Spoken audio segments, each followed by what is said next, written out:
Hey, welcome back. The classic opera Carmen is getting a youthful facelift, and this new production features the faces of all Baltimore youth with a focus on ways to address conflict. Joining us now with the Voices of Carmen, creator CJay Philip here. We also have Lyles and Terrance Martin. Thank you all for coming. Oh, thanks for having us. This is a cool twist. Describe it for people, because we know Carmen one way, but you flipped it a little bit. Yes, so this is a modern adaptation of Carmen the opera. It's a musical that's set in a high school, and it's a high school literature class that is unpacking the novella of Carmen, and to do that, the teachers decided, let's act it out and get up on our feet. And as they're acting out the story of Carmen, different people play Carmen, so we have 3 or 4 Carmens in the classroom, and then also the music class down the hall is playing Carmen.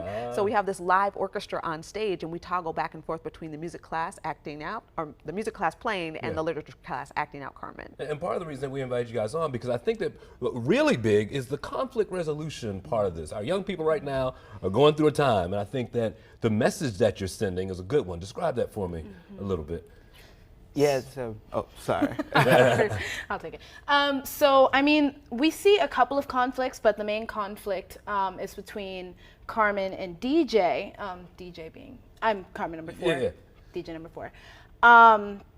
And we see this conflict in progress throughout the show. We see the lovers quarrel, and it slowly progresses into physical altercations.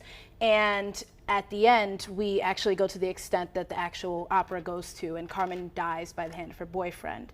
And I think intimate partner abuse is just something that is, it's kind of become normalized recently. Sure. And it's something that we see a lot, but we haven't seen how to deal with it. So I think art is probably the best way to go about trying to get this out. Yeah, and Terrance, a good thing I've noticed with all of you, you're all Baltimoreans. There's a whole class or a whole cast full of young people from Baltimore, in front and behind the scenes. Yeah, we're from, I believe in CJay said we represent about 20 schools.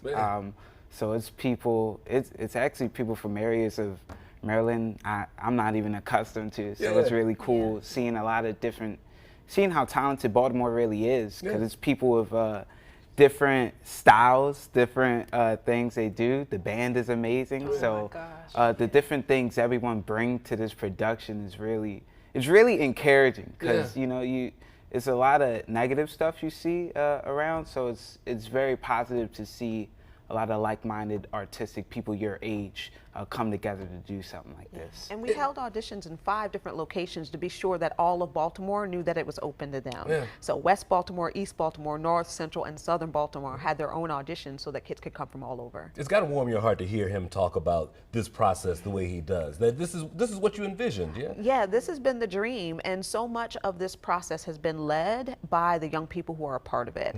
And I'll often ask a prompt or a question, and then just sort of let them go and tell me what's happening, what's going on, and what they need in their lives to just have a better grasp on their emotions, their emotional health, and how they engage with one another. Yeah, and do you find that young people just don't talk enough about that kind of stuff? And so now, here's an opportunity to see it in action. This becomes a platform, because we come into a time where social media, our heads are down and we're sort of on our phones all the time.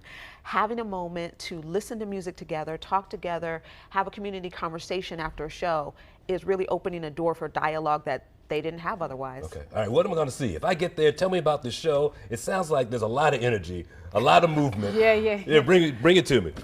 Well, I mean, we obviously have the 4 Carmens, 4 Don Jose's, but I mean, we bring a lot to the stage. We have wonderful choreography by our Miss CJay right here. And we have a lot of talent just coming from all sorts of different areas of the arts. I mean, it's really going to be great for everyone to see the amount of talent we bring. One thing I love about this production is the diversity of music. You hear some operas singing to a little hip hop, and so if anyone likes one particular style of music, it's a little something for everybody. Plus, just the storytelling's amazing in this piece. So and there's a partnership that you have going on. Make sure I get this right. Restorative Response Baltimore. Tell me about what they've done for you and how they've helped with this process. So this has been amazing. Besides doing the show, all 4 performances at Baltimore School for the Arts, we go out into community and we have these performances and we partner with Restorative Response to help facilitate the community conversation and talk about how we deal with our conflicts. How do we recognize the conflicts in the show, and then let's talk about our own conflicts in real life. And so they're great at it. It's the work that they do in community all the time, and it also exposes the community to them as a resource for dealing with conflicts from day to day. And you find that people are willing to talk about these conflicts once after they've seen you at work? I was actually surprised. We did one yesterday at the Waxter Center, and I went upstairs for a minute and I came down, and people who are in the cast who are maybe more introverted and not talking that much, they were like, so then I said so-and-so, and they was like so-and-so, and that's why I was upset. And I was like, okay, we just hit a nerve. And so there's stuff that people have inside of them, and we love working with people who know how to draw that out. I'm not an expert. I'm an expert at theater, and so I'm smart enough to know I need to partner with people who are experts at helping us be better in our emotional health and resolving our conflicts, and Restorative Response Baltimore has been that for us. Yeah, and I guess the hope is you see it in the show and you take it home with you. Yeah. Right. Yeah. All right, there are people who are going to see this and say, well, how in the world do I get to see this production? Are there opportunities now to come out and see it? Yes. So the show runs July 30th through August 2nd in Baltimore at Baltimore School for the Arts. They can go to danceandbemore.com to get tickets. And also, if they somehow don't get there, August 3rd will be at the Kennedy Center Millennium Stage. That's in DC. It will also be streaming live at 6 o'clock. And we would love for Baltimore to break the internet at the Kennedy Center and just watch that thing August 3rd, everybody, and sit down together and have that conversation with your family about your own conflicts. And you're not done yet. You're going to give this a try in other cities with their young people as well. Absolutely. That is the dream, is that this template that is designed and built by Baltimore young people becomes something that goes to Chicago, that goes to Atlanta, and helps people all over the country. Next up is the Atlanta Black Theater Festival in October, and we'll be bringing some of our youth here from Baltimore to help mount that show on Atlanta teams. I got to come see it. Thank you all for coming by. Oh, Good thanks to meet for all having three of you, us. certainly.